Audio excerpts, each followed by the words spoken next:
Kids, dogs, sun, sea. Holy week penitence is still around with the scorching heat, and it's tempting to go off again this weekend to swimming resorts or beaches. I think, hope, we're all prepared to handle children's needs, making sure they are protected from heat stroke, sunburn, dehydration, jellyfish stings and injuries from walking barefoot on the beach. Most preventive measures involve common sense, but we still have blind spots when we think of all these risks. For example, leaving children alone in a vehicle with the excuse that the engine is on, together with the aircon. All kinds of mishaps can occur when you do that, from carbon monoxide poisoning if the vehicle is in an enclosed state, to the passengers suffocating in the heat if the air conditioner fails.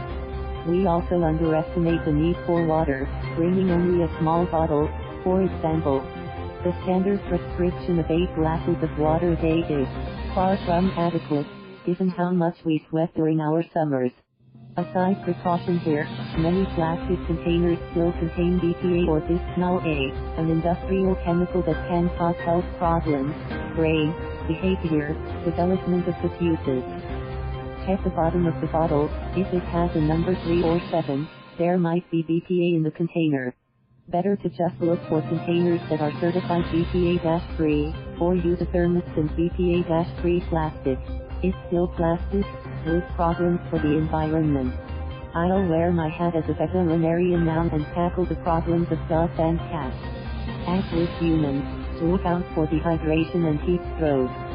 You have to have enough water bowls around the house for your pets, and if you take them with you on trips, be sure you pack in water, and a bowl or rubber plate. Dogs and cats can get sunburn, too, with breeds that have white coats or thin hair being more vulnerable. I haven't seen pet sunscreen in the Philippines. Don't use the ones made for humans, because they may be toxic to the pets, which are prone to licking them. Besides sunburn, don't forget that pets' paws are very sensitive to heat. I learned this the hard way the first time I brought a dog to the beach. She whined like crazy when she landed on the sand, almost as if she had stepped on an anthill. Stupid me forgot the sand was hot, very hot. Whether hot or not, the sand may also have sharp objects, including seashells. Humans have the advantage of having shoes or slippers, but dogs only have dog socks, which are totally useless against heat and sharp objects. I haven't brought cats to the beach, but I don't think they take well there. Dogs are ambivalent. Some, like my dachshund, needed time to get used to the sound of the surf. She loves the sea now, but only to watch, quite happy sitting under a beach umbrella. I did think of sunglasses, but have not found UV-certified ones for pets.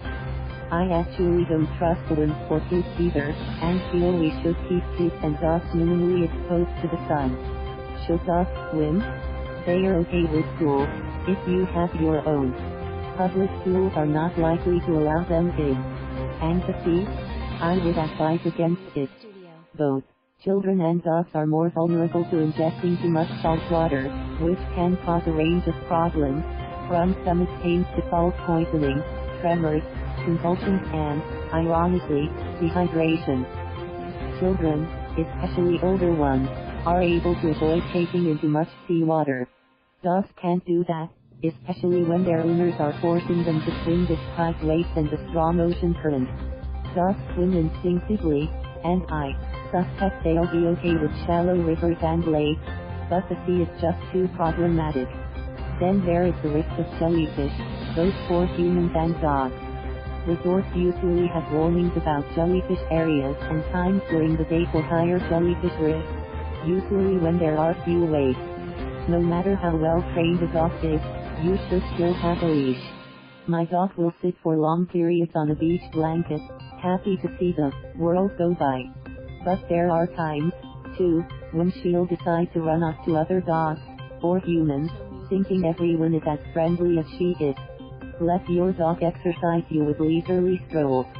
Watch out not just for what she steps on, but what she picks up from the sand.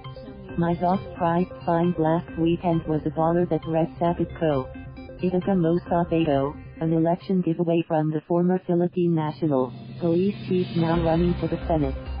Then, inquirer.com.ph. Thank you for watching. Please subscribe.